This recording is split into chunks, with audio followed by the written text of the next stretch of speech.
Junior Starlets wanatarajiwa kuwakaribisha wapinzani wao kutoka Afrika Magharibi Cameroon katika mechi ya mkondo wa kwanza ya raundi ya mwisho ya kufuzu kombe la dunia FIFA Under 17 kwa wasichana itakayochezwa Jumapili tarehe 20 Aprili mwaka wa 2025 katika uwanja wa Nyayo jijini Nairobi. Mkondo wa pili umepangwa kuchezwa Ijumaa tarehe 25 Aprili mwaka wa 2025 nchini Cameroon. Mshindi wa jumla wa mikondo hiyo miwili atajikatia tiketi ya kushiriki fainali ya kombe la dunia la FIFA Under 17 kwa wasichana litakalofanyika nchini Morocco kuanzia Oktoba tarehe 17 hadi Novemba tarehe 8 mwaka wa 2025 baada ya kufanya historia kwa kushiriki kwa mara ya kwanza katika toleo la mwaka wa 2024 nchini Dominican Republic. Junior Starlets wanapania kurejea tena kwenye mashindano hayo ambayo sasa yamepanuliwa kutoka timu 16 hadi 24. Kikosi hicho kina matumaini makubwa ya kufuzu kwa mara ya pili mfululizo, wakiamini katika maandalizi na uwezo wa kupambana katika ngazi ya kimataifa. Kiungo Mwanakombo Bakari amesema kuwa kikosi cha Junior Starlets kimejizatiti kuwakilisha nchi kwa fahari tena. Najua hiyo game haitakuwa rahisi cause first game kucheza nao, but tutajitoa tu 3 points back home. Hiyo game tunajua haitakuwa rahisi, but tutangangana venye itakuwa 3 points back home. Makochezo wetu bado wanataka turudi tena World Cup, na si makoch peke yake, hadi the whole world inatuangalia sisi Junior Starlets.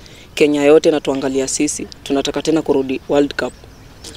Kenya naweza sema mafans wote wakuje tu pamoja, wakuje kutusupport cause Junior Starlets hatuwezi kuangusha.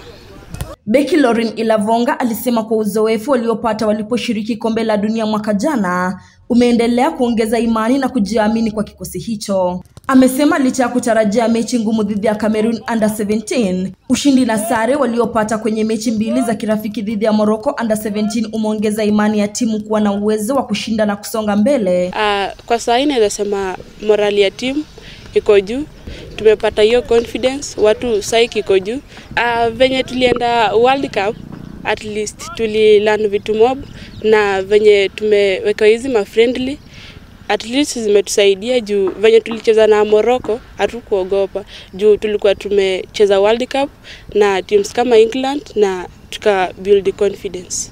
Akizungumzia hali ilivyo kambini, mlinda lango Scovia Awor alisifu mchango wa kocha Mildred Cheche katika kuandaa kisaikolojia kuelekea mechi hiyo muhimu. The feeling in the camp, it's so exciting and also it's amazing. Just the way we came back to the camp, it was something that was just perfect on our side, and also just the way our coach took us away to go and have some friendly match in Morocco. It was not something just to give us that chance, but it was just to show us that she support for us and she's ready for that, and she trusts us and she needs the best for us. Aidha, Awor aliwataka mashabiki kujitokeza kwa wingi Jumapili kuunga mkono Junior Starlets. Me personally, what I can tell to the fans outside there is that we need their support, and just the way they know that Cameroon is not an easy team, but as Junior Starlets, we are ready to face them with strong confidence and also strong belief as the people who had already gone to the World Cup. Junior Starlets watachuana na Cameroon Under 17 katika mechi yao ya 3 ya kufuzu kombe la dunia, wakilenga kuendeleza rekodi yao ya kutokupoteza na kutoruhusu bao katika mechi 6 za awali. Timu hiyo pia inalenga kuendeleza ubabe wa Afrika Mashariki dhidi ya Cameroon, ambao hawajawahi kuwashinda wapinzani kutoka ukanda huu kwenye mchuano wa mikondo miwili ya kufuzu. Nikiripotia Safi ya Spoti runinga ya Tandao, jina langu ni Florence Simiyu.